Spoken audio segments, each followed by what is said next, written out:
South ఆఫ్రికాతో జరిగిన first one day మ్యాచ్లో మన టీమిండియా ఘన విజయం సాధించింది. అసలు ఎవరు ఎక్స్పెక్ట్ చేయని విధంగా మన టీమిండియా యంగ్ ఫాస్ట్ బౌలర్స్ సఫారీలను వణికించేశారు.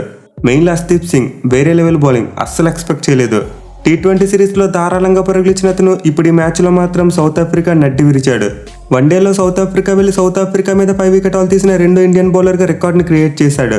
మెయిన్లీ సౌత్ ఆఫ్రికా టీం యొక్క టాప్ 5 బ్యాట్స్మెన్లో 4 అవుట్ చేసి ఆ టీం యొక్క పతనాన్ని శాసించాడు. సో మన టీమిండియా బౌలింగ్ అయితే ఈ మ్యాచ్లో completely out of the box. Even Avesh Khan లాంటి బౌలర్ కూడా ఏకంగా 4 వికెట్లు తీశాడు.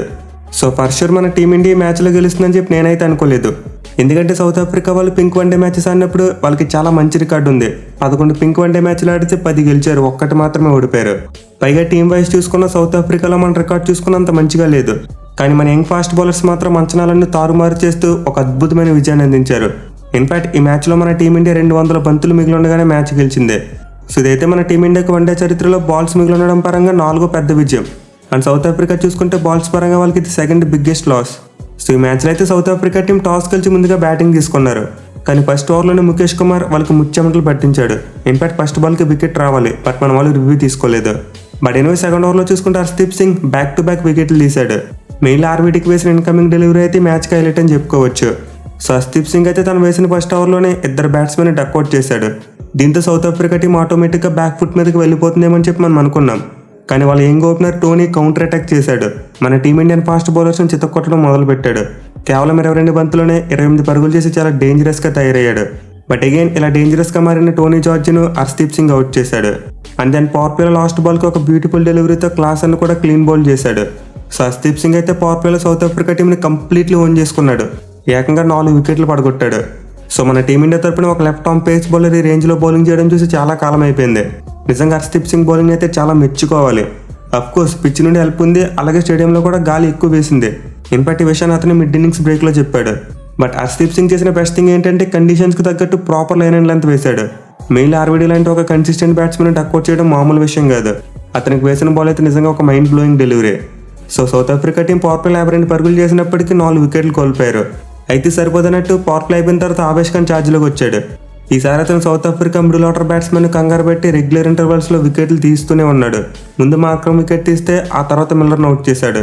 అండ్ దెన్ మిల్లర్ను కూడా వెంటనే గోల్డెన్ అవుట్ చేశాడు. సో సౌత్ ఆఫ్రికా టీం అయితే 52 పరుగుల స్కోర్ వద్ద 3 వికెట్లు కోల్పోయింది. అలాగే వాళ్ళు ఓవరాల్గా చూసుకుంటే 73 పరుగులకి 8 వికెట్లు కోల్పోయారు. సో అలాంటి టైంలో సౌత్ ఆఫ్రికా టీం 100 అయినా కొడుతుంది అనుకున్నాం.